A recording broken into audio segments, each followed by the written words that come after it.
bienvenue. Ici, nous explorons le monde avec calme et curiosité, pour vous accompagner vers un sommeil doux et apaisé.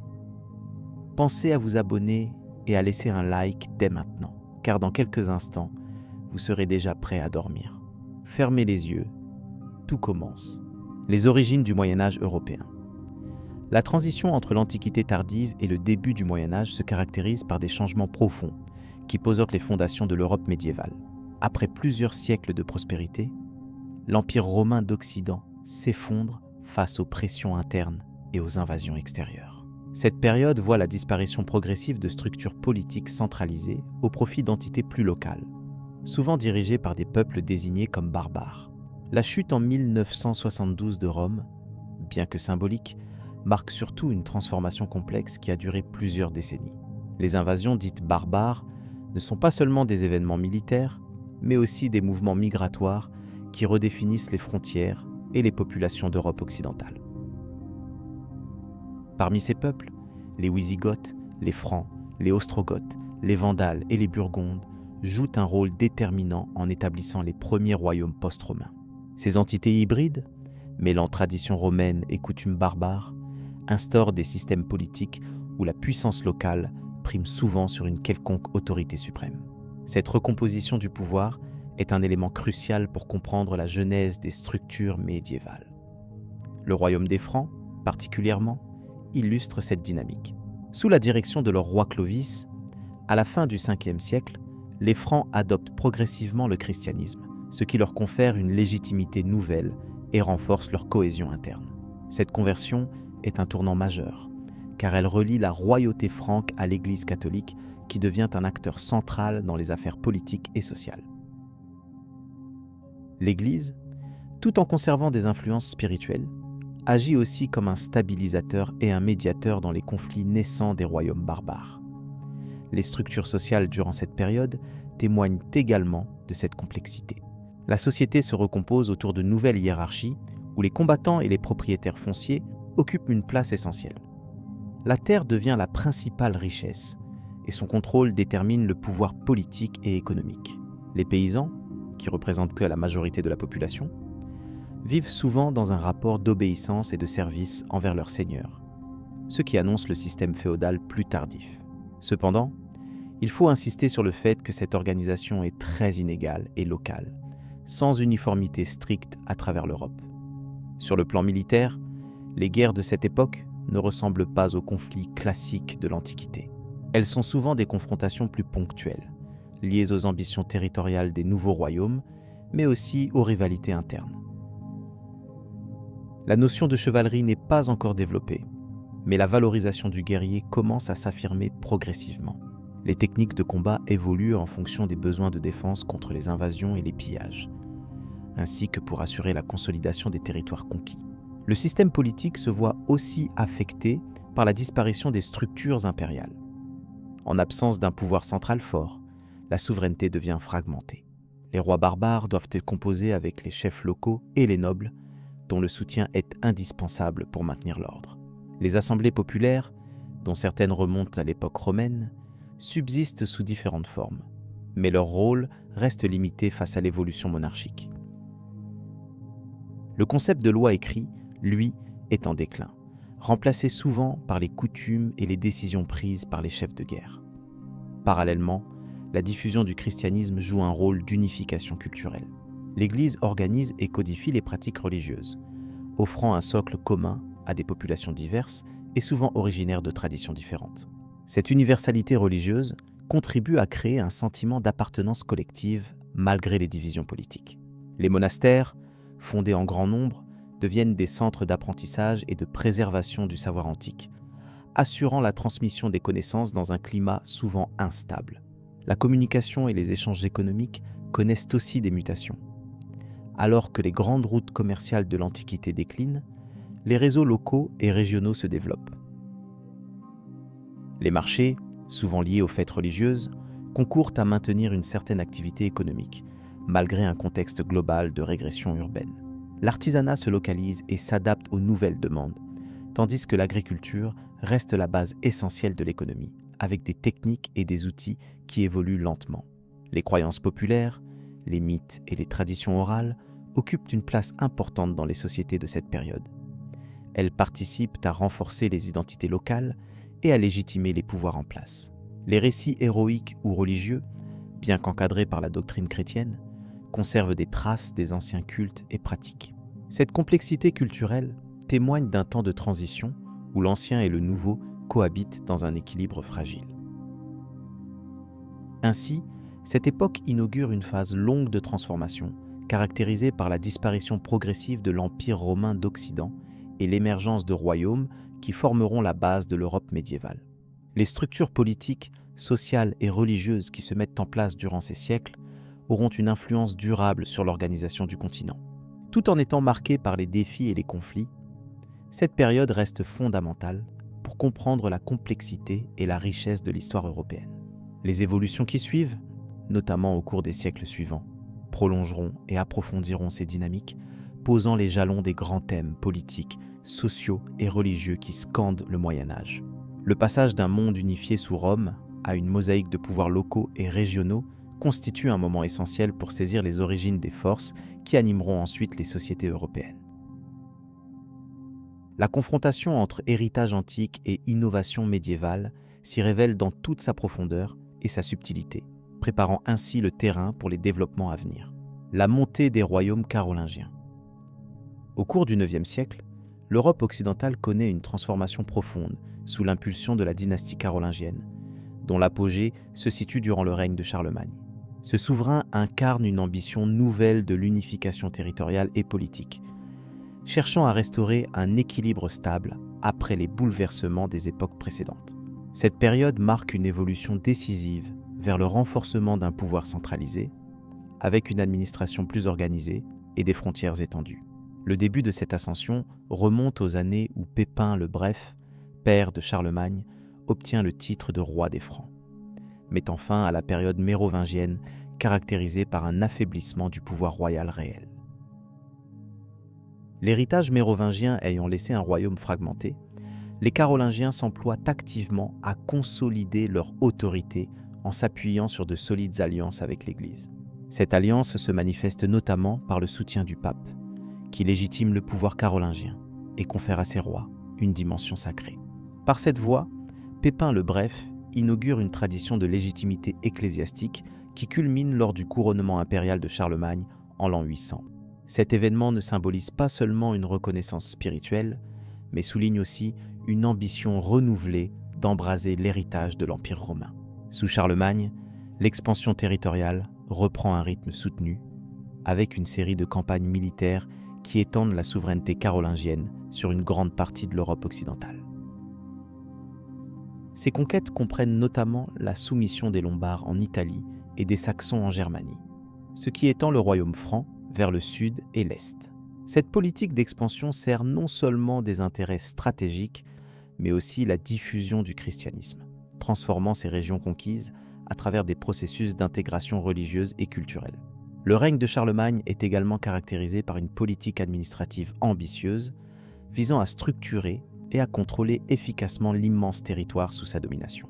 Pour cela, il établit un réseau d'administrateurs locaux, appelés comtes, qui exercent des fonctions judiciaires, fiscales et militaires. Ces représentants du pouvoir royal sont placés sous la surveillance d'inspecteurs itinérants, les missi dominici, assurant ainsi une présence directe de l'autorité centrale dans les provinces éloignées. Cette organisation contribue à affermir le lien entre le centre du pouvoir et les différentes régions, limitant les risques de révolte ou de déviation. Par ailleurs, Charlemagne encourage le renouveau intellectuel et culturel, ce que les historiens nomment la Renaissance carolingienne. Ce mouvement favorise la reprise de l'étude des textes antiques, la standardisation de l'écriture et la promotion de l'éducation cléricale. Ces réformes ont un double impact. Elles renforcent l'unité culturelle du royaume tout en préparant un cadre idéologique favorable à la légitimité de l'empereur. La mise en place d'écoles et l'animation d'une vie intellectuelle contribuent à stabiliser le pouvoir par une diffusion contrôlée des savoirs. Les réformes juridiques ne sont pas en reste, puisqu'elles visent à uniformiser les coutumes au sein de l'Empire naissant. Charlemagne impose plusieurs capitulaires, textes législatifs qui règlent des domaines variés, du droit pénal à l'organisation des assemblées locales. Ce souci d'unité réglementaire appuie davantage la centralisation politique en transformant progressivement des pratiques locales disparates en un corpus juridique cohérent. Grâce à cette démarche, l'Empire ne se limite pas à une simple juxtaposition de territoires, mais devient une entité politique organisée et homogène. La question religieuse tient une place fondamentale dans la construction carolingienne.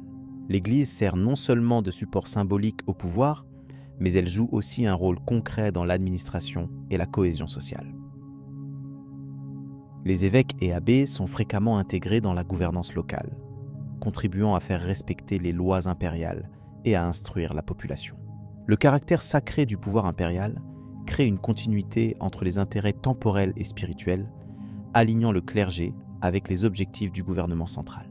Cette symbiose assure une stabilité relative dans un contexte européen souvent marqué par la fragmentation. Il convient de noter que cette structuration ne se fait pas sans tension.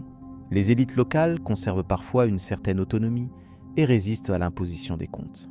De plus, la diversité des peuples intégrés dans le royaume requiert des adaptations permanentes des institutions, ce qui complexifie souvent la gestion. Néanmoins, la méthode carolingienne privilégie autant que possible la négociation et la cooptation des notables locaux pour garantir l'efficacité de la gouvernance. La fin du règne de Charlemagne, suivie par celle de son fils Louis le Pieux, voit cependant une fragmentation progressive du royaume. Les successions héritées ne réussissent pas toujours à préserver l'unité politique et les divisions entre héritiers affaiblissent l'Empire. C'est le début d'un processus qui conduira, quelques générations plus tard, à la formation de plusieurs royaumes distincts, prémisse des futurs États européens. Malgré cette évolution, les institutions créées durant cette période demeurent une référence importante pour l'organisation politique médiévale. Enfin, l'importance des Carolingiens réside aussi dans leur rôle d'artisans d'une Europe plus structurée, capable de dépasser les frontières ethniques et linguistiques. Leur œuvre est à la fois militaire, administrative et culturelle, posant les bases d'un ordre qui influencera durablement le continent. L'héritage de cette période se retrouve dans le maintien de certaines traditions juridiques, dans la diffusion du christianisme et dans la conception même de la monarchie occidentale. Ce panorama de la montée des royaumes carolingiens invite à considérer une phase clé de l'histoire médiévale européenne, marquée par l'interconnexion entre expansion territoriale, réformes administratives et affirmations religieuses. En poursuivant notre exploration, il sera pertinent d'examiner les transformations qui suivent cette période charnière, notamment les divisions internes et les défis rencontrés par les royaumes issus de cet héritage. Les invasions et les conflits aux frontières de l'Europe. Au cours de la période médiévale, l'Europe a connu de multiples invasions qui ont profondément marqué son paysage politique et militaire. Parmi ces vagues d'envahisseurs, les Vikings, les Sarrasins et les Magyars se distinguent par leur intensité et la portée de leurs actions. Ces peuples ont exercé des pressions considérables aux frontières, influençant la stabilité des royaumes et contribuant à façonner les dynamiques de pouvoir. L'impact de ces incursions ne se limite pas aux conflits armés. Il engendre aussi des réponses stratégiques qui redéfinissent les alliances et l'organisation des territoires. Les Vikings, originaires des régions nordiques, ont débuté leurs expéditions dès la fin du 8e siècle. Ils naviguaient sur des longs courriers à 5 ou 6 rames et maîtrisaient des routes maritimes complexes. Leur présence s'est étendue depuis les côtes de la mer du Nord jusqu'aux rives de la Méditerranée. Ces raids avaient pour objectif principal le pillage, mais aussi parfois l'installation durable, notamment dans des régions comme la Normandie. Leur technique de surprise et de rapidité a déstabilisé les capacités défensives des royaumes francs. La réaction des autorités locales variait entre la construction de fortifications et la négociation de traités tribus. Les Sarrasins, terme utilisé à l'époque pour désigner les populations musulmanes d'Afrique du Nord et du Proche-Orient, ont également imposé une présence forte dans certaines parties de l'Europe. Au cours des 9e et 10e siècles, leurs incursions se manifestent surtout en Espagne, en Sicile et en Provence. Ils contrôlèrent des points stratégiques le long des voies commerciales et maritimes. Leur maîtrise de ces axes leur a permis de soutenir des activités de piraterie sur la Méditerranée, fragilisant la sécurité des États chrétiens. Cette situation a alimenté une dynamique de croisades et d'expéditions militaires visant à repousser ces envahisseurs. Les Magyars, peuple originaire des steppes de l'Est européen, ont entamé des invasions territoriales à partir de la fin du IXe siècle. Leur mode de combat reposait sur une cavalerie légère extrêmement mobile. Ils pénétraient profondément dans les régions du nord et du centre de l'Europe, surprenant leurs adversaires par leur rapidité et leur capacité à se disperser. Contrairement aux Vikings et aux Sarrasins, leur présence s'est peu à peu transformée en établissement permanent, donnant naissance au royaume de Hongrie. Cette évolution a modifié les équilibres du pouvoir central et régional, provoquant des tensions entre les différentes entités politiques locales. Les conflits issus de ces invasions ont eu des répercussions significatives sur la structure des royaumes européens. Les souverains ont été amenés à renforcer leur contrôle territorial, à développer des réseaux de fortification et à réorganiser leurs armées. Le rôle des seigneurs locaux s'est accentué, ceux-ci devenant les principaux défenseurs contre les incursions.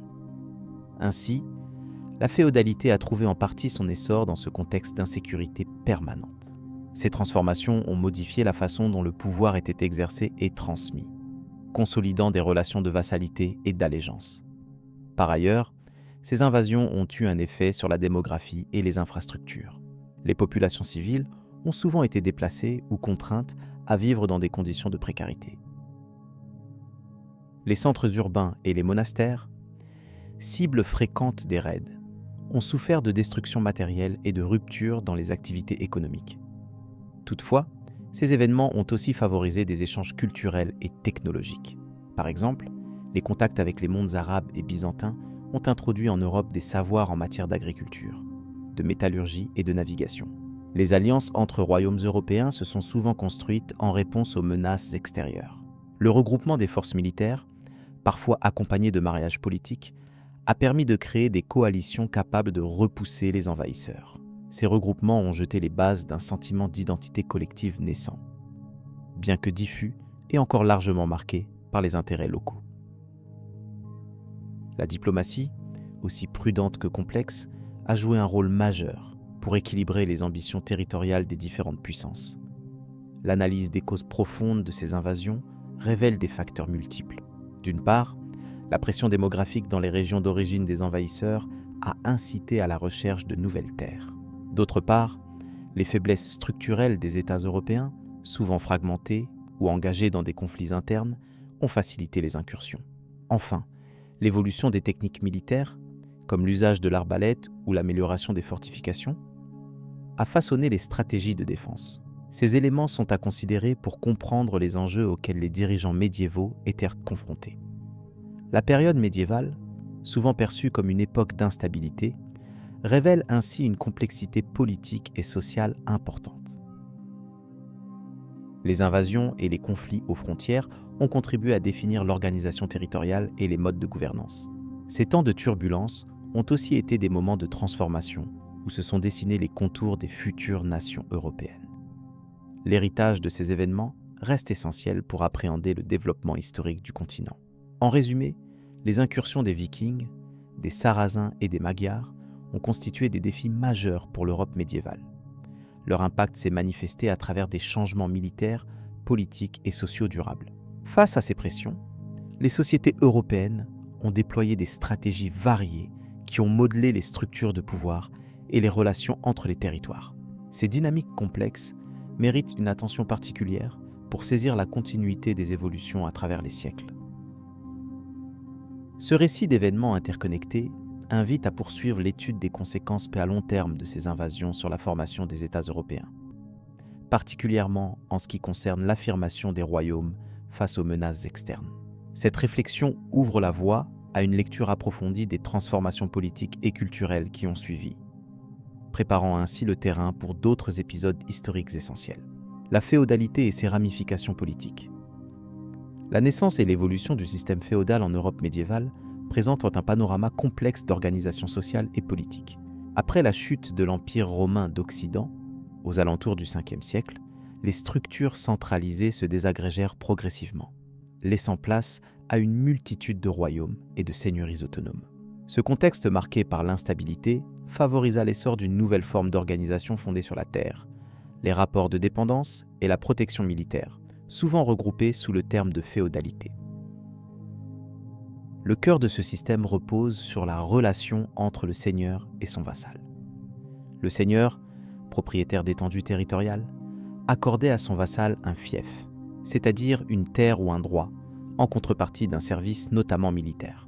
Cette relation n'était pas seulement contractuelle, elle s'inscrivait dans un cadre rituel et symbolique précis, souvent marqué par la cérémonie de l'hommage et du serment de fidélité.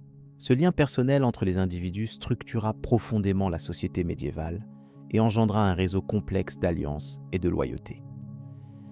Ces rapports de vassalité ne reposaient pas uniquement sur la possession de terres. Ils s'inscrivaient aussi dans une hiérarchie où chaque vassal pouvait être lui-même seigneur d'autres vassaux. Ce système imbriqué rendait les alliances et les conflits multiples et souvent difficiles à interpréter à l'échelle locale comme à celle des royaumes. Parfois même, un même vassal pouvait détenir des fiefs de plusieurs seigneurs, parfois ennemis, entraînant des tensions délicates dans la gestion de ses devoirs et de ses obligations. Parallèlement, la féodalité s'accompagna d'un morcellement du pouvoir politique. Alors que dans l'Antiquité, le pouvoir impérial ou royal s'exerçait directement, le Moyen-Âge vit s'affirmer une forme de pouvoir délégué, où les seigneurs locaux disposaient d'une autonomie de fait. Ils administrèrent la justice, percevèrent des impôts et maintenaient des forces armées propres. Ce dispositif, tout en maintenant une apparence d'unité supralocale, affaiblissait la centralisation et favorisait les rivalités entre seigneuries. Les guerres féodales trouvaient souvent leur origine dans ces relations de fidélité conflictuelles. La défense et l'extension du pouvoir d'un seigneur nécessitaient des alliances temporaires, souvent scellées par des mariages, des trêves ou des pactes. Ces guerres conduisaient à des redéfinitions fréquentes des frontières, des droits seigneuriaux et des suzerainetés. Ainsi, le paysage politique de l'Europe médiévale se caractérisait par une instabilité permanente, mêlant négociations diplomatiques et confrontations armées. L'influence de la féodalité excéda largement l'organisation politique. Elle structura aussi l'économie par la mise en place du manoir, unité agricole autosuffisante exploitée par des paysans soumis à des obligations diverses. Ce rapport économique renforçait les liens patron-client entre seigneurs et paysans, consolidant le poids social de la classe dominante dans chaque région. Par ailleurs, certains seigneurs développèrent des centres urbains, favorisant l'apparition de bourgs et de marchés, éléments de diversification économique. Sur le plan religieux, l'Église joua un rôle essentiel dans la stabilisation et la légitimation de ces structures. Elle s'assura la reconnaissance des relations de vassalité en les inscrivant dans une morale chrétienne, parfois en partenariat avec les seigneurs. Les monastères, pour leur part, furent des lieux de pouvoir économique et culturel, renforçant l'enracinement de la féodalité dans la société médiévale par leur gestion de terres et leur production intellectuelle. Les tensions entre le pouvoir royal naissant et la noblesse féodale aboutirent à plusieurs phases de confrontation et de réorganisation politique. Par exemple, la dynastie des Capétiens en France, dès la fin du Xe siècle, tenta de restaurer l'autorité royale sur les seigneurs. Cette entreprise, longue et progressive, alterna soumission temporaire et révolte, révélant un équilibre délicat entre centralisation monarchique et autonomie féodale qui allait façonner l'histoire européenne pendant plusieurs siècles. Il convient également de mentionner l'impact des événements extérieurs et des invasions sur le système féodal. Les incursions vikings au 8e et 9e siècle, les invasions musulmanes dans la péninsule ibérique ainsi que les pressions magyars dans l'est de l'Europe forcèrent les seigneurs à renforcer leurs capacités défensives. Ces nécessités militaires renforcèrent encore davantage les liens de vassalité et l'importance des fortifications, symboles et instruments de pouvoir. Par ailleurs, la féodalité ne se réduisit pas à un simple rapport militaire et économique, elle établit également des normes juridiques et coutumières qui régissaient la vie quotidienne. Ces règles variaient selon les régions, donnant lieu à une grande diversité de droits et d'usages. Cette pluralité juridique, souvent codifiée dans des coutumes locales, contribua à l'identité spécifique des territoires féodaux et influença durablement le développement des systèmes juridiques européens. Les croisades constituent un autre élément significatif lié à la féodalité. À partir de la fin du XIe siècle, sous l'impulsion pontificale, les seigneurs d'Europe occidentale se lancèrent dans des expéditions visant à reprendre les lieux saints. Ces campagnes eurent pour effet non seulement d'affaiblir temporairement certains seigneurs par l'éloignement de leurs forces, mais aussi de renforcer leurs liens avec la papauté. De plus, elles ouvrirent de nouvelles voies d'échange et d'influence culturelle, modifiant progressivement la vision du monde médiéval. Enfin, le déclin progressif du système féodal à partir du XIVe siècle peut s'expliquer par plusieurs facteurs, dont l'affirmation des États modernes, les transformations économiques liées à l'essor du commerce et des villes, ainsi que les bouleversements sociaux induits par des crises telles que la peste noire. Ce passage de la société féodale à des structures plus centralisées et dynamiques marqua une transition majeure dans l'histoire européenne, préparant les fondements du monde moderne. Ainsi, le système féodal, par sa complexité et ses ramifications politiques, donna forme à plusieurs siècles d'histoire européenne. Il permit d'organiser un ordre social et politique adapté à une époque marquée par des contraintes militaires et économiques, tout en suscitant des dynamiques contradictoires entre autonomie locale et aspirations centralisatrices.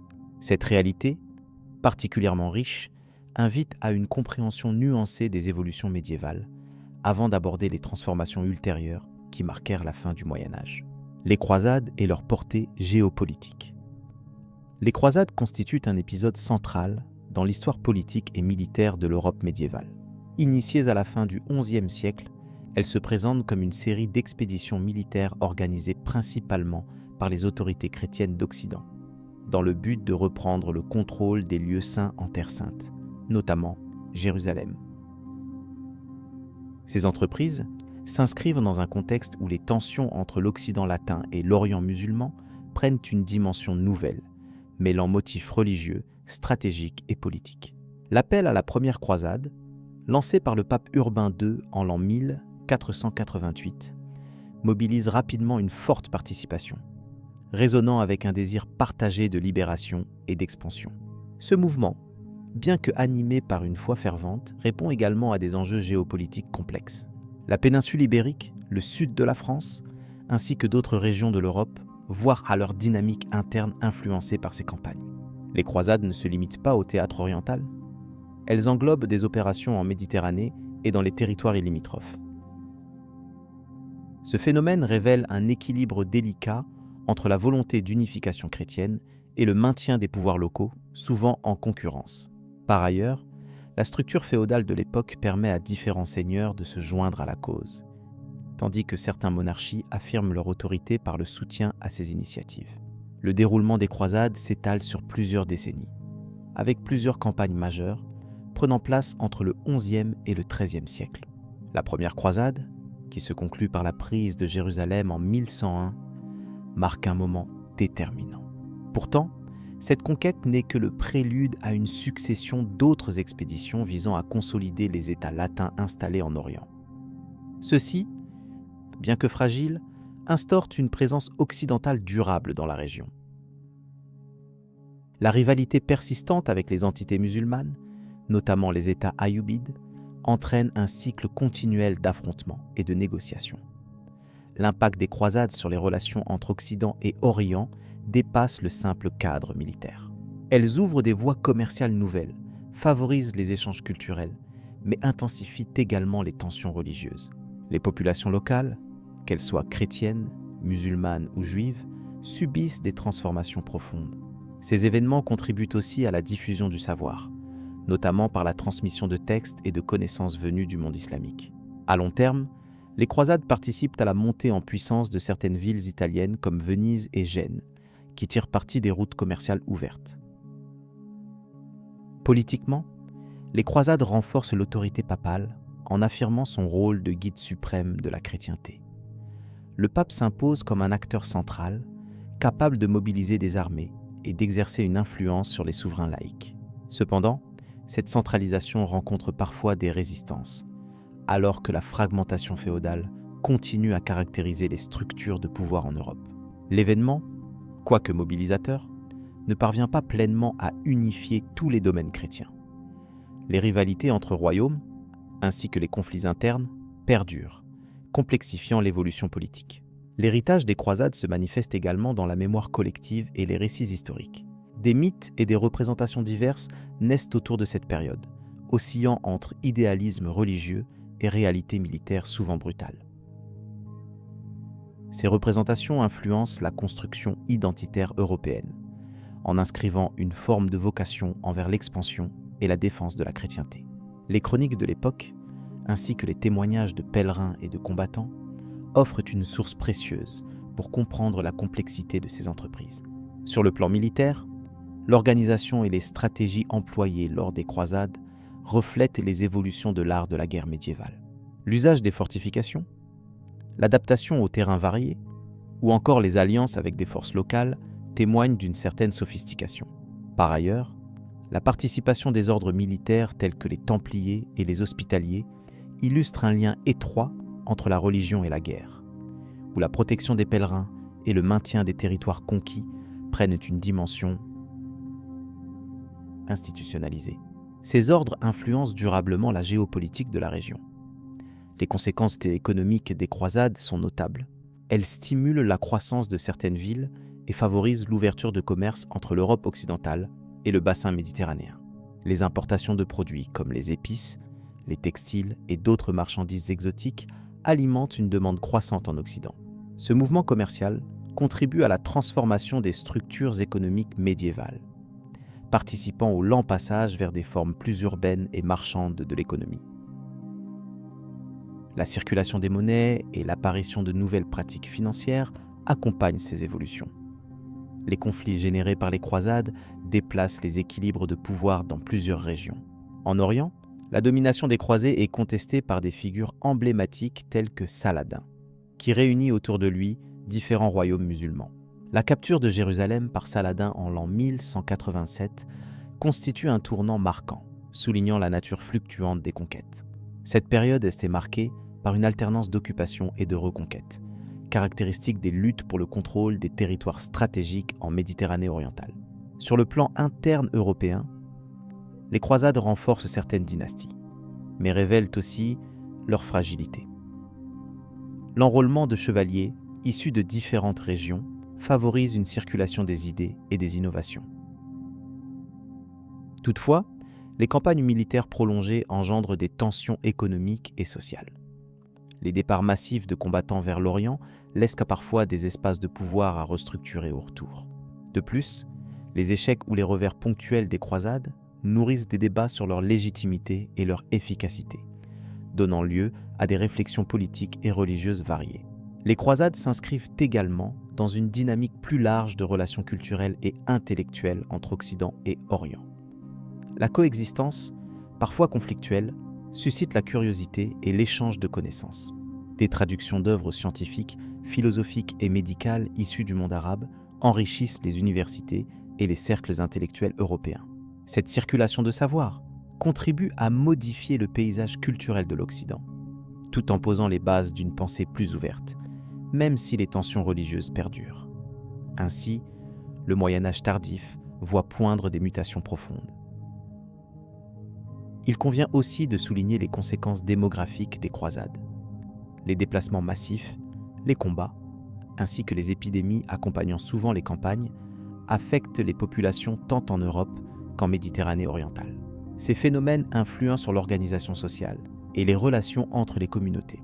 Les solidarités locales doivent souvent s'adapter à ces bouleversements, tandis que la perception de l'étranger est aménagée par ces contacts violents mais parfois enrichissants. Les croisades reflètent donc la complexité des rapports humains à cette époque. Enfin, les croisades modifieront durablement la carte politique du Moyen-Orient et de l'Europe. La création des États latins d'Orient introduit une nouvelle donne géopolitique avec des conséquences à long terme. Ces entités, bien que temporaires, modifient la répartition des pouvoirs et ouvrent la voie à de futures interactions entre Occident et Orient. Le déclin progressif de ces États, face à la montée des dynasties musulmanes puissantes, illustre la nature fluctuante de ce contexte. Ce processus influence les relations internationales de manière durable, préparant le terrain pour les développements de l'époque moderne. Cette analyse des croisades offre une vue d'ensemble intégrée, permettant de saisir leur portée multifacette. Entre religieux, politiques, militaires, économiques et culturels, ce phénomène demeure une clé de lecture essentielle du Moyen-Âge européen et méditerranéen. Les croisades illustrent la complexité des dynamiques humaines face aux ambitions territoriales et aux idéaux spirituels. Cette période marque ainsi un moment où les mondes se croisent dans une tension qui, malgré ses difficultés, engendre des échanges décisifs. Ce panorama montre combien les croisades ne peuvent se réduire à un simple conflit religieux, mais incarnent un tournant historique majeur. Les réflexions sur ce chapitre appellent à poursuivre l'exploration des implications sociales et culturelles plus larges que ces événements ont suscitées. La transition vers la fin du Moyen Âge prépare en effet un nouvel ordre mondial où se développent les États-nations et de nouvelles formes de diplomatie. L'étude des croisades, dans ce cadre, éclaire les racines des relations internationales contemporaines et l'évolution des identités collectives. Le prochain focus détaillera ainsi les mutations culturelles liées à la Renaissance, ses origines médiévales et son impact sur la construction de l'Europe moderne. La guerre de Cent Ans et ses enjeux politiques. La guerre de Cent Ans s'inscrit dans un cadre complexe où des raisons dynastiques, territoriales et économiques se conjuguent pour entraîner un conflit majeur entre la France et l'Angleterre, s'étalant sur plus d'un siècle.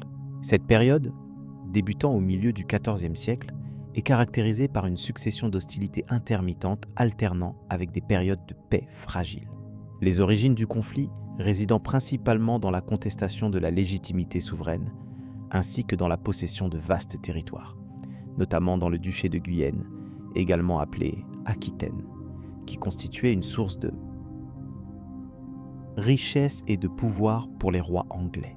Les tensions se cristallisent véritablement en 1337, lorsque le roi d'Angleterre Édouard III revendique le trône de France en raison d'un lien familial direct avec la dynastie capétienne. Ce positionnement provoque un affrontement avec Philippe VI, alors roi de France, qui refuse de reconnaître la prétention anglaise.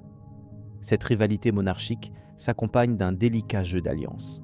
Des seigneurs locaux et des villes prennent parti en fonction de leurs intérêts propres, influencés par des facteurs économiques comme le contrôle des routes commerciales et la richesse générée par la production de laine, essentielle pour l'économie anglaise. Au fil des décennies, la guerre se prolonge, alternant batailles médiatiques, sièges importants et négociations diplomatiques. Parmi les épisodes marquants, la bataille de Crécy en 1366 illustre la supériorité tactique anglaise grâce à l'utilisation décisive de l'arc long. Ce succès permet une avancée significative en territoire français et encourage Édouard III dans ses ambitions. Cependant, le conflit évolue avec le temps. L'adoption de nouvelles stratégies, le renouvellement des troupes et les changements dans la hiérarchie politique française sous Charles V, qui parvient à reconquérir plusieurs territoires occupés. Le rapport de force n'est jamais stable, chaque camp enregistrant autant de victoires que de revers, ce qui maintient un équilibre fragile, pénible et prolongé. Le contexte politique est également influencé par la montée en puissance de la couronne française qui cherche à affirmer son autorité face à une aristocratie locale souvent rétive. Le rôle de figures emblématiques, bien que limité dans leur portée émotionnelle, se manifeste à travers leurs décisions et leur capacité à gérer les ressources militaires et économiques. Le conflit n'est pas uniquement militaire. Il est aussi une lutte pour le contrôle des institutions administratives, l'organisation des impôts et la mobilisation des populations. Ces aspects administratifs conditionnent la capacité des deux royaumes à soutenir une guerre de longue durée et à mobiliser le soutien nécessaire pour prolonger la confrontation. L'impact social est notable. Le tissu économique, notamment dans les régions les plus affectées par les combats, subit des perturbations importantes.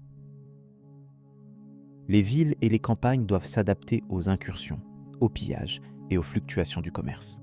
L'élevage et l'agriculture, piliers fondamentaux de la société médiévale, connaissent des difficultés alors que les hommes sont appelés à servir dans les armées.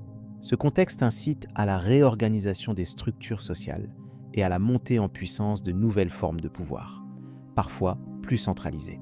La guerre de Cent Ans, bien qu'éloignée dans le temps, pose les bases d'une transformation progressive des États concernés.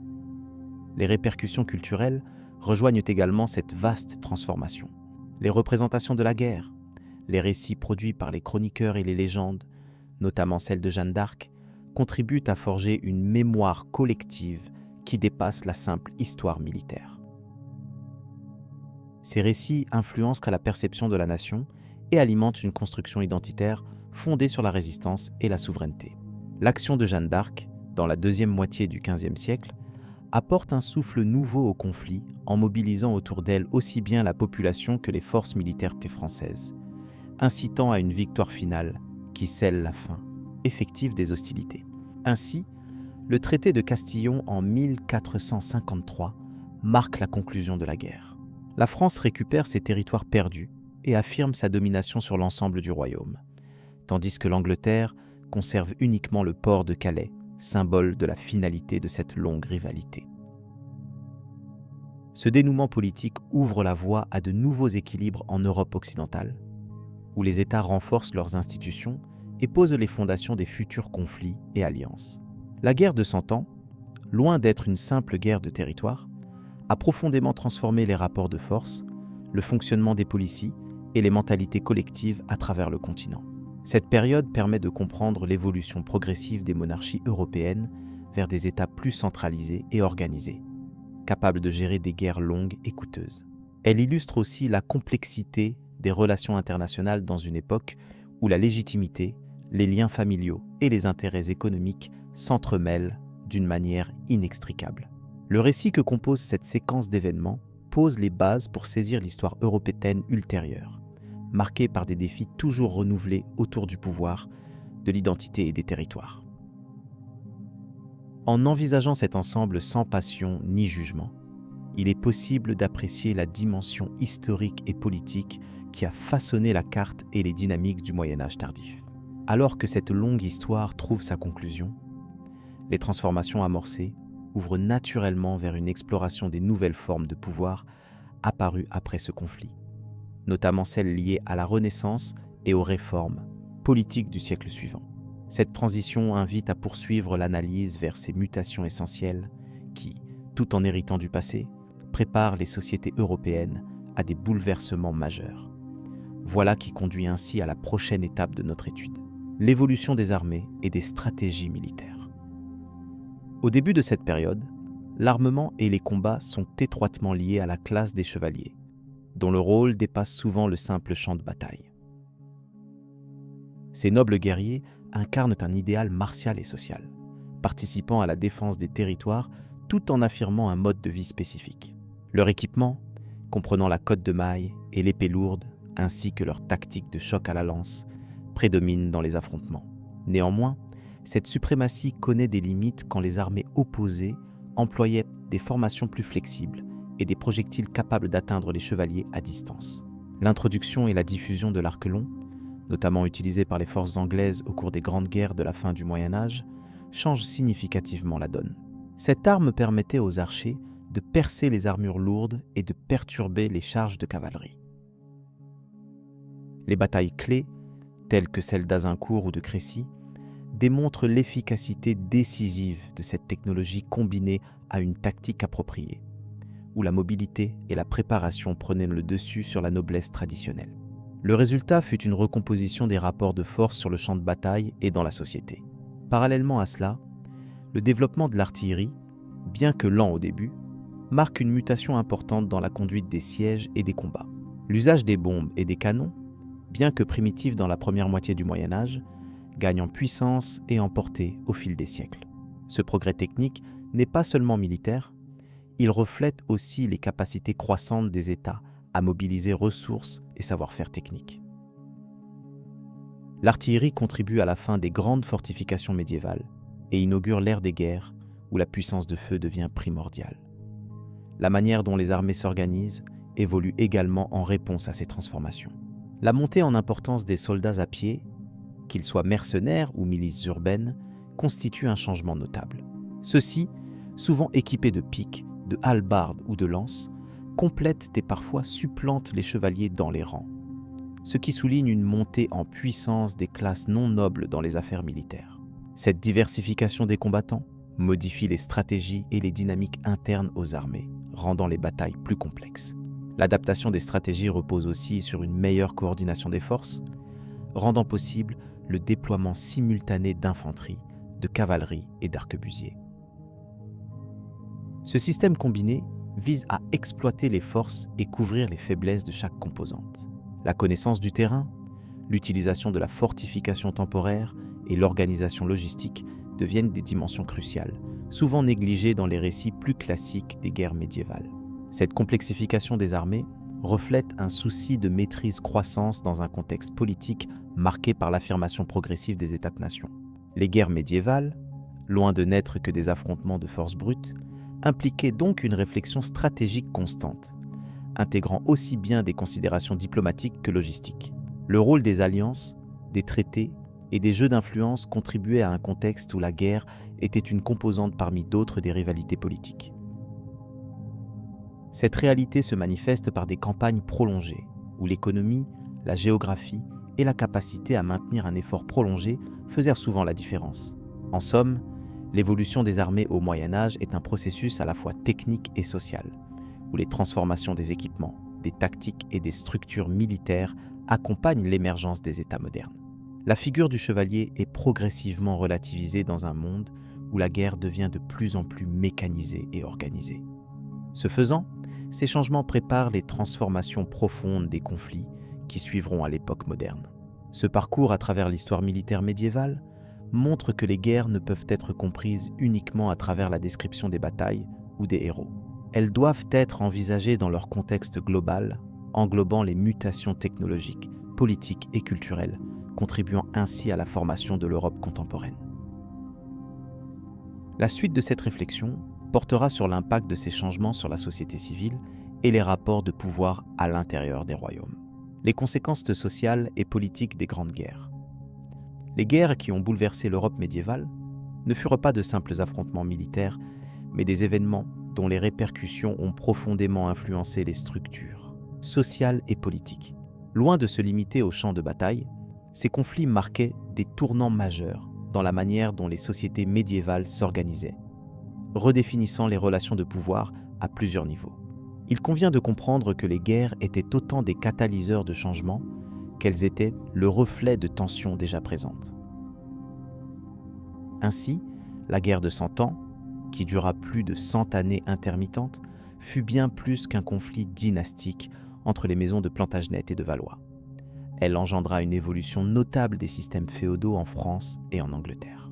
Par exemple, le système militaire féodal traditionnel, basé sur la levée des vassaux, fut progressivement remplacé par des armées permanentes et professionnelles. Cette transformation permit aux monarques d'affirmer davantage leur autorité sur leurs seigneurs, réduisant l'importance du pouvoir local. Par conséquent, l'appareil étatique devint plus centralisé, jetant les bases des futurs États-nations. Parallèlement, les guerres engendrèrent des changements économiques importants qui affectèrent la stratification sociale. L'apparition de nouvelles technologies militaires et la nécessité constante de financement entraînèrent un accroissement de la fiscalité. Les communautés paysannes, bien que souvent éloignées des décisions politiques, subirent ces pressions, ce qui provoqua parfois des révoltes ou des migrations. Les villes, en revanche, profitèrent souvent de la demande croissante en matières premières et en services, enrichissant la bourgeoisie urbaine qui s'imposa comme un acteur clé dans la politique locale et même nationale.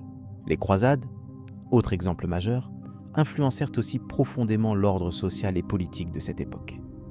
Au-delà de l'aspect religieux, elles facilitèrent une forme de mobilité sociale et économique inédite. Les seigneurs sans héritage pouvaient espérer acquérir terres et titres en participant à ces expéditions, tandis que le clergé tirait une légitimité politique renforcée de son rôle d'organisateur et de soutien. Par ailleurs, le contact avec les terres d'Orient ouvrit de nouvelles perspectives commerciales et culturelles, qui alimentèrent l'évolution progressive des sociétés européennes vers une complexité accrue.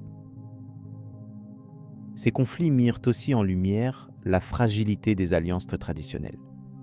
La diplomatie médiévale, bien que souvent subordonnée aux impératifs militaires, joua un rôle crucial pour établir des équilibres temporaires.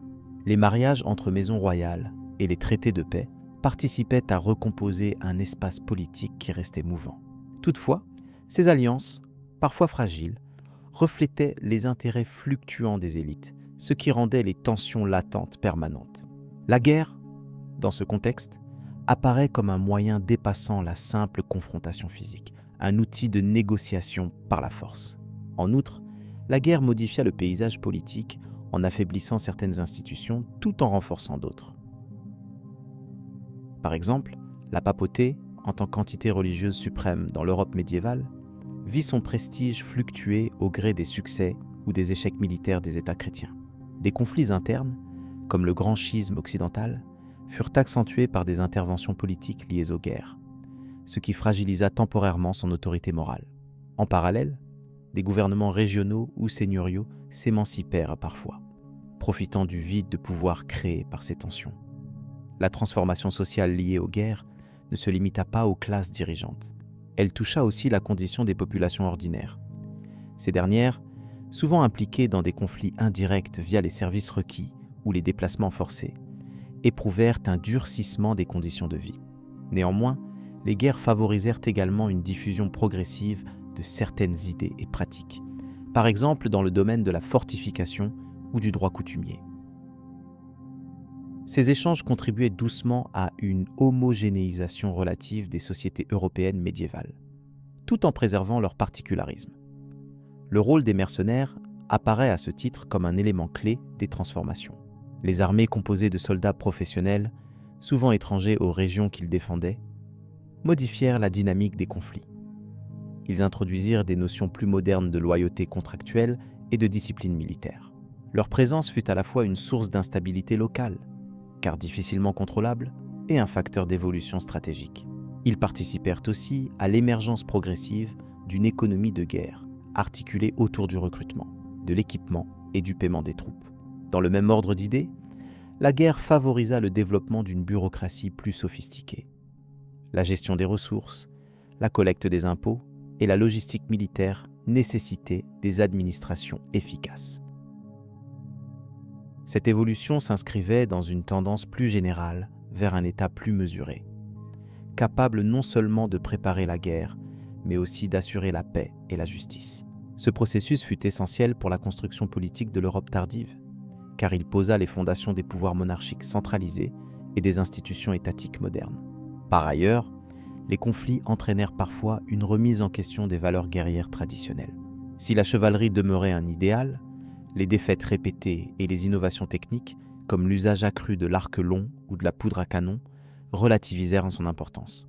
Cette évolution pouvait se percevoir comme un changement dans la conception même de la guerre, la rendant plus fonctionnelle et moins rituelle. Cela influença aussi les représentations sociales du guerrier, entre héros mythifiés et instruments de pouvoir. Enfin, il est essentiel de constater que les guerres médiévales participèrent simultanément à un processus complexe de fragmentation et de consolidation politique. Certaines régions virent leur autonomie renforcée face au pouvoir central affaibli par les conflits, tandis que d'autres États virent leur domaine s'étendre grâce à des conquêtes ou des mariages politiques. Cette dialectique rend compte de la richesse du Moyen-Âge et de la diversité des trajectoires européennes. C'est dans cette constante interaction que se définit la spécificité historique de cette période. Ainsi, les guerres médiévales, loin d'être de simples interruptions dans le cours de l'histoire, apparaissent comme des phénomènes générateurs de transformations profondes. Elles modifièrent non seulement les lignes de front, mais aussi les structures internes des sociétés européennes, redessinant les contours du pouvoir, de l'économie et des relations sociales. Ce panorama permet de comprendre que l'Europe s'est construite à travers ces épreuves, préparant en arrière-plan les évolutions plus profondes qui allaient suivre aux époques modernes. C'est donc à partir de cette dynamique que s'ouvre la prochaine réflexion sur l'impact culturel et intellectuel des bouleversements politiques et guerriers. Les grandes alliances et rivalités dynastiques. Les alliances et les rivalités dynastiques ont constitué l'épine dorsale de la diplomatie médiévale en Europe. Les mariages entre familles royales n'étaient pas de simples unions personnelles, mais des actes calculés visant à consolider des territoires, assurer la paix ou renforcer une position politique. Ces liens familiaux pouvaient parfois transcender les frontières, rassemblant des royaumes entiers sous des pôles d'influence communs, mais également provoquer des conflits lorsque les héritages et prétentions s'entremêlaient. Au cours des siècles du Moyen-Âge, la carte politique européenne fut remodelée à maintes reprises grâce à ces stratagèmes matrimoniaux. Ainsi, les Capétiens en France, les Plantagenets en Angleterre, ou encore la maison de Habsbourg en Europe centrale, employaient systématiquement les mariages comme outils principaux pour étendre leur pouvoir et leur autorité. L'impact de ces alliances se ressentait bien au-delà des liens personnels. Par exemple, un mariage pouvait conduire à l'acquisition de terres, modifier l'équilibre des forces entre puissances rivales, ou encore susciter des guerres, si les descendants revendiquaient des droits sur plusieurs trônes. Les rivalités dynastiques se manifestaient souvent par des conflits successoraux complexes. La succession au trône pouvait être contestée non seulement entre frères ou cousins, mais aussi entre branches collatérales, qui mettaient en avant des droits légitimes ou adoptés par des coutumes locales. Ce jeu de prétention et de contestation se traduisait parfois par des guerres longues et meurtrières, telles que la guerre de Cent Ans, notamment alimentée par des querelles dynastiques entre les maisons capétiennes et plantagenettes. Ce conflit démoralisant et étiré sur plusieurs décennies illustre parfaitement comment des disputes de famille prenaient des proportions géopolitiques majeures. Il faut souligner aussi que les alliances matrimoniales pouvaient permettre d'éviter certaines hostilités ou au contraire de les envenimer. Par exemple, la diplomatie matrimoniale des Habsbourg s'appuyait sur un réseau dense d'unions entre familles royales, leur permettant de contrôler indirectement un vaste territoire européen. Ce modèle fut symbolisé par la célèbre expression « l'empire où le soleil ne se couche jamais », reflétant leur domination étendue sur différents pays, constituée en grande part grâce à ces mariages planifiés. Toutefois, cette politique matrimoniale ne garantissait jamais totalement la paix, car les alliances pouvaient en se rompre, les héritages se chevaucher et les prétentions s'affronter. Le rôle des femmes comme figure centrale de ces stratégies ne peut être sous-estimé. Souvent, les princesses et reines étaient envoyées comme instruments de paix ou de rapprochement, mais elles représentaient aussi des héritières essentielles pour les revendications territoriales. La transmission des droits, par le biais des lignées féminines, a été à l'origine de nombreux changements dynastiques et même de crises politiques. Par exemple, la succession d'Isabelle de Castille, qui avec Ferdinand d'Aragon forma une union consommant l'unification de l'Espagne, est une illustration de la puissance des mariages royaux dans la recomposition politique de l'Europe. La diplomatie et le pouvoir se jouaient donc dans cette imbrication constante entre relations familiales et rivalités territoriales. Par ailleurs, ces alliances influençaient aussi les traités, les coalitions militaires et les orientations économiques. L'interaction entre ces dynasties régulait en quelque sorte l'équilibre entre guerre et paix, entre coopération et antagonisme sur le continent européen. À l'époque médiévale, la fragilité de ce système politique impliquait une gestion permanente des héritages, alliances et conflits par les monarques, instaurant une histoire marquée par un va-et-vient proche d'une sorte d'équilibre précaire. Un autre aspect à considérer est l'impact des croisades sur ces rivalités dynastiques. La participation des différentes maisons royales européennes aux expéditions militaires en Terre Sainte renforçait les liens entre certains royaumes, tout en nourrissant les ambitions territoriales. Les croisades créaient aussi des conditions propices au mariage stratégique qui visaient à consolider les alliances chrétiennes contre les puissances musulmanes. Par conséquent, le contexte religieux s'entremêlait à la fois aux affaires de pouvoir et aux jeux dynastiques, accentuant la complexité des rapports politiques européens. D'autre part, la culture chevaleresque et les codes d'honneur dictaient une certaine éthique dans ces relations. Même si les mariages dynastiques étaient avant tout des actes politiques, ils étaient aussi investis d'une symbolique forte liée à la représentation du pouvoir. La cérémonie elle-même, les négociations autour des dots et des terres, les serments d'allégeance, participaient à consolider ou à fragiliser les alliances. Ainsi, chaque union matrimoniale apparaissait comme un moment clé dans la vie politique d'un royaume, avec des répercussions parfois durables sur plusieurs générations. La politique matrimoniale ne se limitait pas aux royautés. Elle concernait aussi la noblesse qui jouait un rôle important dans la stabilité régionale. La noblesse détentrice des châteaux et des terres majeures formait un maillage qui reliait les puissances par des engagements familiaux. Ces alliances souvent locales contribuaient à renforcer les positions des familles royales, mais elles pouvaient engendrer des conflits internes lorsque plusieurs baronnies soutenaient différents candidats au trône. Enfin, il est important de noter que ces dynamiques européennes n'excluaient pas les interactions avec les puissances extérieures. Par exemple, les mariages entre les familles royales européennes et les puissances orientales ou nord-africaines, bien que plus rares, existaient et pouvaient avoir un impact significatif dans le cadre des croisades ou des échanges commerciaux.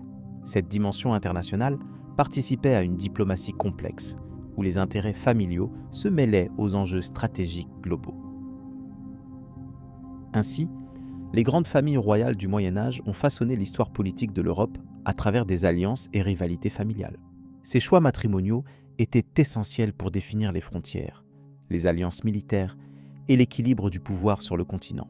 Cette réalité démontre que la politique de cette époque était profondément liée aux constructions dynastiques, chaque union ou dispute influant durablement sur le cours des événements. Dans la continuité de cette histoire, il convient désormais d'aborder les transformations institutionnelles qui ont accompagné ces évolutions dynastiques. La naissance des États-nations médiévaux. Au cœur du Moyen Âge européen, un phénomène majeur façonne la carte politique du continent, la naissance des États-nations. Ce processus n'est pas brusque, mais résulte d'une lente et progressive concentration du pouvoir autour de figures dynastiques puissantes, comme celle des royaumes de France, d'Angleterre et de Castille. Chaque entité politique affronte en permanence les défis imposés par la féodalité locale. Un système marqué par la dispersion des pouvoirs et la multiplicité des seigneuries indépendantes. Dans le royaume de France, l'affirmation royale s'amorce véritablement à partir du règne de Philippe Auguste. Son action illustre le renforcement du pouvoir monarchique. Ce roi engage une série de campagnes pour reconquérir et intégrer des territoires sous contrôle seigneurial. Il parvient à rassembler autour de la couronne des domaines jadis éclatés. Cette politique accroît l'autorité du souverain sur son royaume, limitant considérablement l'indépendance des grands vassaux. Parallèlement, l'administration centrale se développe, avec l'apparition de baillis et sénéchaux chargés de représenter le roi dans différentes régions. Dans le même temps, l'Angleterre vit des transformations analogues. L'instauration de la dynastie Plantagenet à la fin du XIIe siècle donne lieu à une monarchie de plus en plus centralisée. Ce roi fait face à des nobles puissants, souvent rétifs à la perte de leurs privilèges. La signature de la Magna Carta sous Jean sans Terre illustre un moment crucial où les limites du pouvoir royal sont juridiquement reconnues. Néanmoins, cette charte ne met pas fin à la consolidation étatique, mais sert de fondation à une monarchie de droit qui encadre et organise le pouvoir central. Au sud-ouest du continent, le royaume de Castille suit une trajectoire similaire d'unification progressive. Le long conflit contre les Émirats musulmans, appelé la Reconquista, crée un contexte de lutte et d'affirmation identitaire. Les rois de Castille absorbent peu à peu les territoires musulmans en Anjou, menant une politique d'intégration territoriale et religieuse. Ce processus s'accompagne aussi d'une centralisation administrative, où la couronne impose ses règles et cherche à harmoniser les pratiques juridiques et fiscales. Parmi les éléments fondamentaux contribuant à ce phénomène, on remarque que le contrôle des ressources économiques, notamment des terres et des routes commerciales, joue un rôle crucial. Les souverains établissent des bases financières solides par la mise en place de taxes royales stables, la réglementation des marchés et le monopole sur certains produits. Cela permet d'entretenir des armées permanentes, nécessaires pour faire face à la dissidence des seigneurs féodaux ou pour mener des guerres extérieures. La constitution de ces forces militaires royales marque un tournant dans l'exercice du pouvoir. Par ailleurs, à travers la diplomatie et les mariages stratégiques, les monarques accroissent leur influence au-delà de leurs frontières initiales. Ces alliances dynastiques favorisent l'émergence d'entités politiques plus cohérentes et permettent de régler, parfois pacifiquement, des conflits territoriaux ou successoraux. Ainsi, le mariage entre Éléonore d'Aquitaine et Henri Plantagenet rapproche la France et l'Angleterre, bien que cette union ait également généré des tensions et rivalités complexes. Les institutions jouant un rôle clé dans la stabilisation de ces royaumes connaissent aussi une évolution. L'apparition et la formalisation de cours de justice royale facilitent l'élaboration d'un droit commun qui dépasse les coutumes locales. Ce principe permet de diminuer le pouvoir arbitraire des seigneurs. Le roi se présente alors comme le garant de la justice, ce qui renforce son autorité morale et politique. Ces mécanismes juridiques contribuent à transformer des territoires disparates en entités plus homogènes sur le plan administratif et législatif. En parallèle, la question religieuse n'est pas négligeable. L'Église catholique, omniprésente, joue un rôle ambivalent face à l'affirmation des États. D'une part, Elle soutient souvent la sacralisation du pouvoir royal par le sacre, conférant au monarque une dimension divine et inattaquable. D'autre part, le clergé possède également un grand nombre de terres et d'influences locales qui entrent parfois en conflit avec les ambitions centralisatrices des souverains. Toutefois, progressivement, l'Église s'inscrit dans la nouvelle organisation étatique, participant aux cérémonies officielles et conseillant les rois. Cette dynamique de centralisation est aussi alimentée par la crise des principautés féodales. Au cours des siècles, de nombreux seigneurs perdent leur autonomie à cause de la pression militaire et politique exercée par les monarques. Parfois, après des conflits prolongés ou des sièges, ces rébellions faisaient l'objet d'une répression déterminée, dont le but était d'intégrer définitivement les territoires contestés au domaine royal. La transformation des châteaux en symbole de pouvoir royal manifeste ce glissement entre pouvoir féodal dispersé et monarchie unifiée. Dans ce contexte, la guerre joue un double rôle, à la fois un facteur de destruction et un moteur de centralisation. Les campagnes militaires ne sont pas seulement destinées à conquérir de nouveaux territoires, mais aussi à montrer la puissance du roi et à imposer son autorité. Les conflits entre la France et l'Angleterre tout au long de la guerre de 100 ans illustrent parfaitement cette tension. Ce long affrontement met en lumière la rivalité entre deux royaumes aux projets politiques et territoriaux opposés, tandis que leurs souverains cherchent à s'affirmer comme légitimes détenteurs d'un pouvoir suprême. Les répercussions socio-économiques des guerres sont également majeures. Elles accélèrent la mutation des systèmes de gouvernement en poussant à la formation d'administrations plus efficaces. Pour soutenir l'effort militaire, les rois recourent à l'impôt direct ou indirect, institution fiscale qui renforce l'emprise du pouvoir central sur la population. Cependant, ces évolutions ne se font pas sans résistance et apparaissent parfois des soulèvements populaires liés à la lourdeur des charges fiscales ou aux conséquences sociales du conflit. Malgré toutes ces transformations, il ne faut pas perdre de vue que les structures féodales ne disparaissent pas complètement au Moyen Âge. Elles cohabitent avec les nouvelles institutions, formant un système politique hybride où alliances et rivalités se mêlent. Cette coexistence entre pouvoirs locaux et royaux est caractéristique de cette période et représente une étape essentielle vers la formation des États modernes. En ce sens, les dispositifs juridiques, militaires et diplomatiques mis en place posent avec succès les bases d'une souveraineté centralisée.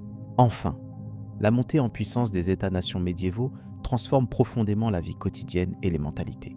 L'autorité royale se manifeste dans les pratiques administratives, l'application de la loi, ainsi que dans les symboles visibles comme les monnaies frappées au nom du roi ou les sceaux utilisés sur les documents officiels. Par leur action, les souverains préparent le terrain à de nouvelles formes d'organisation politique qui perdureront jusqu'à l'époque moderne, faisant évoluer peu à peu l'Europe vers une configuration politique plus lisible et homogène. Cette période de transition illustre alors un changement radical dans la manière dont le pouvoir se structure et s'exerce. Le Moyen Âge moyen, souvent perçu comme une ère de fragmentation, est en réalité le théâtre d'une dynamique forte vers l'unification politique. Le rôle des monarques y est central, non seulement dans le cadre domestique, mais également dans la place qu'ils occupent face à d'autres puissances européennes et au pape. Ces transformations jettent ainsi les bases des relations internationales futures. Alors que les États-nations prennent forme, ils affrontent de multiples défis internes et externes qui façonnent leur évolution. Ces dynamiques s'inscrivent dans une continuité qui sera approfondie dans la suite de notre exposé. Le rôle de l'Église dans les conflits politiques et militaires. L'histoire de l'Europe médiévale est profondément marquée par la place centrale qu'occupe l'Église dans les sphères politiques et militaires. L'Église, institution non seulement spirituelle mais aussi temporelle, a exercé un pouvoir considérable qui a souvent dépassé le cadre strictement religieux. Dès les premiers siècles du Moyen Âge, le pape et le clergé ont su se positionner comme des acteurs clés dans la gestion des conflits, influençant la diplomatie, les traités et même les coalitions militaires. Le rôle politique de l'Église se manifeste d'abord dans sa capacité à légitimer les autorités laïques. Le sacre des rois, par exemple, a toujours été un moment fondamental où le pouvoir temporel reçoit une caution sacrée. Cette cérémonie établissait non seulement la souveraineté du monarque, mais aussi son devoir de protéger l'Église et de défendre la chrétienté. Le pape, en cette qualité, pouvait à travers cette fonction sanctionner ou retirer sa bénédiction à un roi, ce qui influençait directement la stabilité politique de la région. Dans la sphère militaire, l'Église a souvent été à l'origine d'appels à la guerre ou à la paix, selon les circonstances. La plus célèbre de ces interventions reste sans doute la proclamation des croisades à partir de l'an 1185.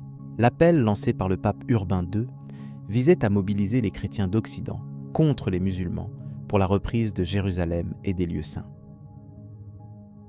Cet engagement a dépassé le simple fait religieux, puisqu'il s'est traduit par des mouvements massifs de population, des alliances complexes entre royaumes et un bouleversement des rapports de force en Europe et au Proche-Orient. Au-delà des croisades, l'Église joua souvent le rôle d'arbitre dans les conflits internes entre royaumes ou seigneuries. Par exemple, à plusieurs reprises, le pape a exigé des trêves ou des négociations, imposant des périodes de paix temporaires au nom d'un ordre moral commun. Cette influence reposait sur la menace d'excommunication, sanction potentiellement lourde de conséquences. Une communauté exclue de la communion ecclésiastique risquait non seulement la damnation spirituelle, mais aussi la perte de soutien politique et social. La diplomatie ecclésiastique s'est aussi traduite par l'établissement de traités et d'alliances. Les papes envoyaient fréquemment des légats ou négociateurs pour s'assurer que les accords entre puissances respectaient certaines conditions jugées justes et conformes à la doctrine. L'Église possédait également un réseau d'information étendu, grâce à ses monastères et évêchés disséminés à travers l'Europe, ce qui facilitait la circulation des nouvelles et la coordination politique. Certains conflits furent directement provoqués ou exacerbés par des rivalités au sein même de la hiérarchie ecclésiastique. La querelle des investitures au XIe siècle, qui opposa le pape Grégoire VII à l'empereur Henri IV, illustre combien les enjeux de pouvoir et d'autorité à l'intérieur de l'Église pouvaient avoir des répercussions majeures sur la politique européenne. Cette lutte pour le contrôle de la nomination des évêques avait un impact direct sur le contrôle des terres et des fidélités nobles associées. Il convient aussi de souligner le rôle stratégique des ordres religieux militaires comme les Templiers, les Hospitaliers ou les Chevaliers teutoniques. Ces institutions servaient de bras armés de la chrétienté, participant à la défense des territoires et à l'expansion de l'influence chrétienne. Ils accumulaient richesse, pouvoir et autonomie, fonctionnant parfois presque comme des entités étatiques. Leur présence en Terre Sainte et en Europe orientale fut un facteur important dans les équilibres militaires et politiques. Les dynamiques entre l'Église et les royaumes n'étaient pas seulement conflictuelles, elles comportaient aussi d'importantes complicités. La monarchie française, par exemple, bénéficiait souvent du soutien moral et matériel du pape pour renforcer son autorité face aux seigneurs féodaux. À l'inverse, ce pouvoir religieux collaborait avec les souverains pour imposer des lois morales et sociales issues du catholicisme, consolidant ainsi un ordre politique fondé sur des valeurs religieuses. Le 5e concile du Latran, en l'an 1116, est un exemple de la manière dont l'Église a institutionnalisé son rôle politique. Ce concile a légiféré sur des questions civiques et légales, contribuant à l'uniformisation des pratiques et à la surveillance des mœurs à travers l'Europe chrétienne. De telles mesures riaient d'une gestion plus centralisée des sociétés médiévales qui, sans cette intervention, auraient pu sombrer plus rapidement dans l'anarchie. Il faut aussi mentionner les conséquences que cette influence de l'Église eut sur les relations internationales. Par le biais des alliances matrimoniales, souvent négociées avec l'appui ou la sanction des autorités ecclésiastiques, les royaumes européens créaient des réseaux complexes d'allégeance. Ces liens dynastiques impactaient la diplomatie et les conflits en occasionnant fréquemment des guerres de succession. L'Église jouait un rôle de médiateur ou parfois de catalyseur dans ces situations. Le siècle XIIIe et la montée en puissance de la papauté, avec des figures telles qu'Innocent III, marquèrent une intensification du rôle politique de l'Église. Ce pape exerça une autorité rarement égalée, intervenant directement dans les affaires royales d'Italie, de France, d'Angleterre ou d'Espagne. Il n'hésitait pas à déposer des souverains et à mobiliser des interdits religieux pour asseoir sa prééminence. Ces actions démontrent combien l'Église pouvait saisir les opportunités politiques pour défendre ou étendre son influence. Malgré ce pouvoir apparent, l'Église devait également composer avec d'autres forces et intérêts, notamment ceux de la noblesse locale et des villes en pleine expansion. Le conflit d'intérêts entre ces différentes puissances engendra souvent des compromis. Ainsi, les papes préférèrent parfois privilégier la négociation aux confrontations, surtout dans un contexte où le pouvoir ecclésiastique commençait à être remis en cause par des critiques internes et des mouvements hérétiques. Ce rôle politique de l'Église se reflète aussi dans l'attention portée aux lois canoniques qui régissaient ensemble la religion et le droit civil. La codification de ces lois permettait d'établir des règles claires dans la gestion des biens, des successions et des conflits. Le clergé était souvent sollicité comme arbitre judiciaire, mêlant ainsi les sphères spirituelles et temporelles au cœur même des opérations politiques quotidiennes. À la fin du Moyen Âge, la montée des États-nations et la diffusion des idées humanistes commencèrent à réduire l'emprise de l'Église sur le pouvoir politique. Toutefois, jusque-là, le religieux restait indissociable du politique. Cette symbiose complexe explique en grande partie la nature des conflits et des négociations qui ont façonné l'Europe médiévale. L'Église n'était pas seulement une force spirituelle, mais bien un acteur central des dynamiques militaires et diplomatiques. En somme, l'influence ecclésiastique dans les conflits et les affaires politiques médiévales fut multiple et déterminante. Elle prit des formes diverses, allant de la légitimation des pouvoirs à la mobilisation militaire, en passant par la médiation et la législation. Ce poids historique souligne l'importance de considérer l'Église comme un véritable acteur politique dans l'histoire européenne, capable de moduler les enjeux géopolitiques tout au long des siècles. Cette compréhension ouvre des perspectives pour analyser le passage du Moyen Âge à la modernité, notamment en observant comment les relations entre pouvoir spirituel et pouvoir séculier évoluèrent. La transformation progressive de ces rapports a servi de tremplin à la construction des États modernes et à la redéfinition des rapports internationaux, ouvrant ainsi la voie à une Europe différente et en mutation. Le cheminement vers ces changements mérite une étude attentive dans la suite de ce parcours historique. La fin du Moyen Âge est le legs des conflits médiévaux. La période connue sous le nom de Moyen Âge a été marquée par une série de transformations politiques profondes et de conflits armés dont les répercussions se font encore sentir dans la configuration de l'Europe contemporaine. Vers la fin de cette ère, notamment au XVe siècle, la structure féodale traditionnelle connaissait déjà des remises en question importantes, favorisant l'émergence d'États plus centralisés.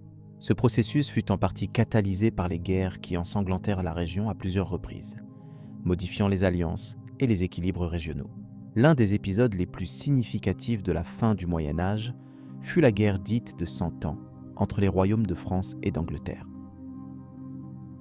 Ce conflit, qui dura en réalité un peu plus d'un siècle, opposa des dynasties rivales pour le contrôle du territoire français. Il se distingue non seulement par ses batailles emblématiques, mais également par ses implications politiques et sociales, telles que la montée du sentiment national, la transformation des armées et l'impact économique de longues périodes d'incertitude. Ce conflit eut aussi pour conséquence une remise en question du pouvoir des seigneurs locaux et une progression vers des gouvernements plus centralisés. Parallèlement, l'influence de l'Église catholique sur le continent était une force majeure. Toutefois, la fin du Moyen Âge fut aussi témoin de contestations significatives, notamment à travers les mouvements de réforme qui commencèrent à remettre en cause son autorité morale et politique. La querelle des papes et les critiques portées par divers penseurs favorisèrent une première érosion du monopole ecclésiastique sur la société européenne, préparant le terrain pour les transformations ultérieures à la Renaissance et à la Réforme. Au cours de cette période, les relations internationales prirent une tournure nouvelle. La diplomatie se complexifia, intégrant des notions d'équilibre des pouvoirs encore rudimentaires, mais en devenir. Les mariages entre familles royales, les traités bancals et les coalitions militaires traduisirent une volonté collective d'éviter des conflits dévastateurs, bien que la guerre restât un instrument politique fréquemment utilisé. Le contrôle des ressources, en particulier des terres fertiles et des routes commerciales, était au cœur des ambitions des puissances de l'époque. La chute de Constantinople en 1453 marque un moment clé dans cette histoire. Cet événement mit fin à l'Empire byzantin et accentua la pression turque sur l'Europe orientale. Par conséquent, il fragilisa les territoires chrétiens de la région et engendra de profonds bouleversements diplomatiques et militaires. En outre, il provoqua également une fuite des savants byzantins vers l'Occident, apportant avec eux des manuscrits anciens qui stimulèrent la Renaissance européenne, un mouvement culturel qui allait redéfinir les valeurs et la pensée occidentale. Le développement des technologies militaires, telles que l'usage accru de l'artillerie à poudre, transforma radicalement le paysage des guerres en Europe. Ces innovations mirent progressivement fin à l'efficacité des anciennes fortifications médiévales et modifièrent les stratégies militaires traditionnelles. Ainsi, les sièges prirent une autre dimension, affectant le contrôle des villes et des territoires. L'adaptation à ces nouvelles techniques influença profondément les relations de force au sein des royaumes, et entre eux, accélérant la dynamique des substitutions politiques. À la fin du Moyen Âge, les tensions sociales, souvent exacerbées par la guerre, contribuèrent aux mutations des structures politiques.